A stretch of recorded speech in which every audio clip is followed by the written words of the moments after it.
Inflation benefits the debtor. Wait, who is the debtor? കടം വാങ്ങുന്ന ആൾ. I am the creditor. I have 100 rupees with me. I am going to give it to you. Okay, അപ്പോൾ ഇത്രയുള്ള സാധനം. ഇന്ന് ഈ പേന എനിക്ക് വാങ്ങാൻ 100 രൂപ മതിയായിരുന്നു. ഞാൻ ആ പണം ഇവന് കടം കൊടുത്തു. പക്ഷേ അടുത്ത വർഷം ഞാനിത് വാങ്ങാൻ ചെന്നപ്പോൾ ദിസ് പെൻ കോസ്റ്റ് 110 rupees. ഇയാൾ എനിക്ക് തിരിച്ചു തരുന്നത് എത്രയേ ഉള്ളൂ? 100 രൂപയുള്ളൂ. പിന്നെ ഇൻട്രസ്റ്റ് ഇല്ല, അതാ ഞാൻ പറഞ്ഞു. അതിനാണ് ഇൻട്രസ്റ്റ് ഉണ്ടെന്ന് വെച്ചു. ഞാൻ അതും കൂടി പറഞ്ഞുതരാം. അപ്പോൾ എന്ത് ചെയ്തു ഇയാൾ? എനിക്ക് എന്ത് ചെയ്തു? ഫോർ എക്സാമ്പിൾ 5% ഇൻട്രസ്റ്റ് ഉണ്ടെന്ന് വെച്ചോ. അപ്പോൾ 105 ആണ്. Still the inflation is high. അപ്പോൾ എത്രയാണ്? 110. ഈ പേന എനിക്ക് വാങ്ങാൻ പറ്റുമോ? So inflation benefit the creditor എന്ന് പറഞ്ഞാൽ തെറ്റാണ്. പക്ഷേ ഇവനതെന്തായി? ബെനിഫിറ്റ് ചെയ്തു. Inflation benefit the debtor. ഇനി bond holder means I am the bond holder. എൻ്റെ കയ്യിൽ ബോണ്ട് ഉണ്ട്. I am the bond holder എന്ന് വെച്ചാൽ ഐ ആം ദ ക്രെഡിറ്റർ. കാരണം എന്താ? ബോണ്ട് ഞാൻ ഹോൾഡ് ചെയ്യണമെങ്കിൽ ഞാൻ എന്ത് ചെയ്തിട്ടുണ്ടാവണം? അതിന് തുല്യമായിട്ടുള്ള എമൗണ്ട് ക്യാഷ് ഞാൻ ആ തന്ന ആൾക്ക് കൊടുത്തിട്ടുണ്ടാവണം. So I am the creditor. So bond inflation benefits no. Clear? Okay. ഇതാണ് ജനറലി പറയാം. ഇനി ഇങ്ങനെയുള്ളൊരു പ്രശ്നം ഉള്ളത് കൊണ്ടാണ്, അങ്ങനെയാണെങ്കിൽ ആർക്കെങ്കിലും കടം കൊടുക്കുമോ? അങ്ങനെയാണെങ്കിൽ ലോകത്ത് ആർക്കെങ്കിലും കടം കൊടുക്കുമോ? ഇല്ല. അപ്പൊ ഇതിനു വേണ്ടിയിട്ടാണ് നമ്മൾ എന്ത് ചാർജ് ചെയ്യുന്നത്? ഇൻട്രസ്റ്റ് ചാർജ് ചെയ്യാം. ഇനി ഇൻട്രസ്റ്റ് ചാർജ് ചെയ്യുമ്പോൾ നമ്മൾ എന്തുകൂടി കൺസിഡർ ചെയ്യും? അവിടെ ഒരു എക്കണോമിയിലെ ഇൻഫ്ലേഷൻ റേറ്റ് കൺസിഡർ ചെയ്യും. അപ്പൊ ഇൻഫ്ലേഷൻ റേറ്റിനേക്കാൾ കൂടുതലായിരിക്കും എന്ത് നമ്മൾ ഫിക്സ് ചെയ്യുന്ന interest rate. For example, suppose the inflation rate in the economy is 4%. Clear? And the loan interest rate is 10%. Clear? This 10% is called nominal interest rate. Note this point. Suppose you borrow 100 rupees from me. Okay. The interest rate charged by me is 10%. Clear? Which means this 10% is called nominal interest rate. And the inflation prevailing in the economy is 4%. If I am subtracting that 4, I will get 6%. This is my actual return. The actual return. Considering the inflation, this is called a real interest rate.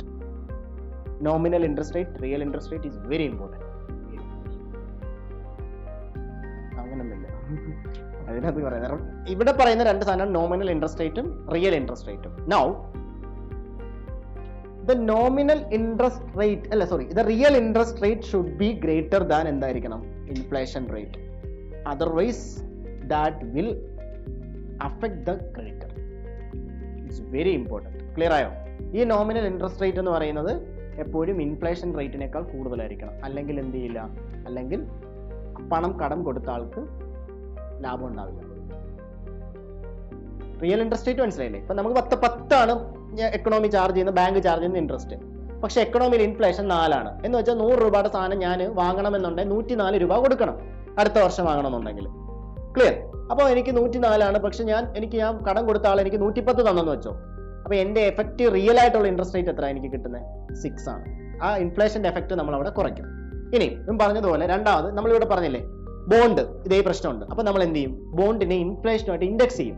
എന്ന് വെച്ചാൽ inflation move ചെയ്യുന്നതനുസരിച്ച് ആ ബോണ്ടിന്റെ price മാറും. So that it will benefit me. എങ്കിൽ മാത്രമല്ല ഞാൻ ബോണ്ടിൽ invest ചെയ്യുള്ളൂ. Yes wait അത് inflation index ചെയ്തില്ലെന്നുണ്ടെങ്കിൽ നമ്മൾ കഴിഞ്ഞ ദിവസം പറഞ്ഞു. ഇനി വളരെ ഇമ്പോർട്ടന്റ് ആയിട്ടുള്ള അടുത്തൊരു സാധനം പറയാൻ പോവാണ്. ഇതൊക്കെ നോട്ട് ചെയ്തോണേ ഇവിടെ.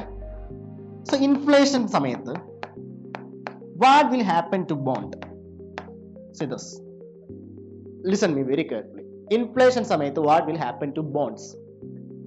There are two things that are important in bonds. One is price, other one is yield. Inflation സമയത്ത് നിങ്ങളുടെ എല്ലാവരുടെയും കയ്യിൽ പണമുണ്ട് and your demand is high, which means you are not ready to save your money. നിങ്ങൾ എന്ത് ചെയ്യാൻ താല്പര്യമില്ല? നിങ്ങൾക്ക് മണി സേവ് ചെയ്യാൻ താല്പര്യമില്ല. സേവ് ചെയ്യാൻ താല്പര്യം ഉണ്ടെങ്കിലല്ലേ നിങ്ങൾ എന്തിലേക്ക് വരുവുള്ളൂ? ബോണ്ട് പോലെയുള്ള കാര്യങ്ങളിലേക്ക് വരുവുള്ളൂ. ബട്ട് നിങ്ങൾ എന്ത് ചെയ്യുന്നില്ല? സേവ് ചെയ്യുന്നില്ല. Why you are not saving? Because the interest rate in the economy is low. Interest rate എക്കണോമിയിൽ കുറയുന്നത് കൊണ്ടല്ലേ നിങ്ങൾക്ക് എന്തുണ്ടായത്? എന്ത് കിട്ടിയത്? കയ്യിൽ ക്യാഷ് ഉള്ളത്. കാരണം ഇൻട്രസ്റ്റ് റേറ്റ് കുറഞ്ഞു. നിങ്ങൾ എല്ലാവരും ബാങ്കിൽ പോയി ഡെപ്പോസിറ്റ് ചെയ്യുമോ അതോ നിങ്ങൾ ബാങ്കിൽ നിന്ന് ലോൺ എടുക്കുമോ? Tell me. ഇൻട്രസ്റ്റ് റേറ്റ് കുറയുന്ന സമയം ദാറ്റ്സ് ഓൺലി 2% ഇൻട്രസ്റ്റ് റേറ്റ്. നിങ്ങൾ ലോൺ എടുക്കുമോ അതോ ഡെപ്പോസിറ്റ് ചെയ്യുമോ?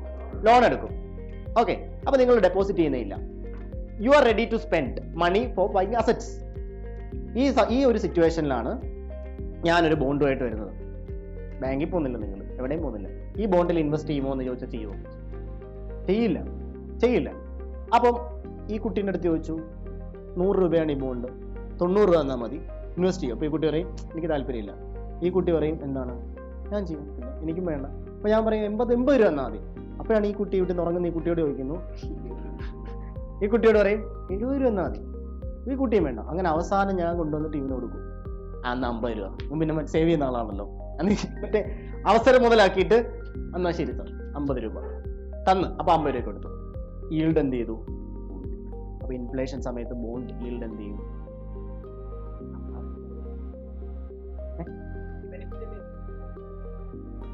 ഇനി ഒരു കാരണം കൂടി പറയട്ടെ. ഈ 50 രൂപയ്ക്ക് ഇന്ന് 50 രൂപയുടെ 50 രൂപയല്ലേ, എക്കണോമിയിൽ ഇൻഫ്ലേഷൻ നിൽക്കുകയാണ്. അടുത്ത വർഷമാണ് തരാൻ പോകുന്നത്. ഈ 50 രൂപ ചിലപ്പോൾ 50 രൂപയ്ക്ക് 50 രൂപയുടെ മൂല്യം ഇല്ലെങ്കിലും, മനസ്സിലായില്ലേ? ഈൽഡ് ഇല്ല, അങ്ങനെ ഈൽഡ് വെച്ച് നോക്കരുത്. ബോണ്ട് ഹോൾഡർ ഒരു ക്രെഡിറ്റർ ആണെന്നുള്ള ആംഗിളേ നോക്കാവുള്ളൂ, ഓവർ തിങ്ക് ചെയ്യരുത്. ഇത് ഇൻഫ്ലേഷനും ബോണ്ട് പ്രൈസും ബോണ്ട് ഈൽഡും തമ്മിലുള്ള ബന്ധമാണ് ഞാൻ പറഞ്ഞത്.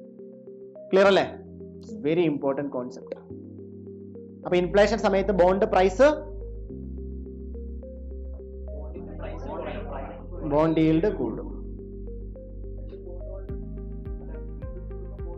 അങ്ങനെ ചിന്തിക്കരുത്. ബോണ്ട് ഹോൾഡർ ക്രെഡിറ്റർ ആണോ ഡെപ്റ്റർ ആണോ? ക്രെഡിറ്റേഴ്സിനെ എന്ത് ചെയ്യും? ഇൻഫ്ലേഷൻ അഫക്ട് ചെയ്യും. അത്രേ ചിന്തിക്കാവുള്ളൂ. ഇത് ഞാൻ പറഞ്ഞു, എക്കണോമിയിൽ കറക്റ്റ് ഒരു പോയിന്റ് ഉണ്ട്, ആ പോയിന്റ് വെച്ച് ചിന്തിക്കാവുള്ളൂ. അതിനപ്പുറം ചിന്തിച്ചു കഴിഞ്ഞാൽ നിങ്ങൾക്ക് എക്കണോമി എല്ലാം തെറ്റും.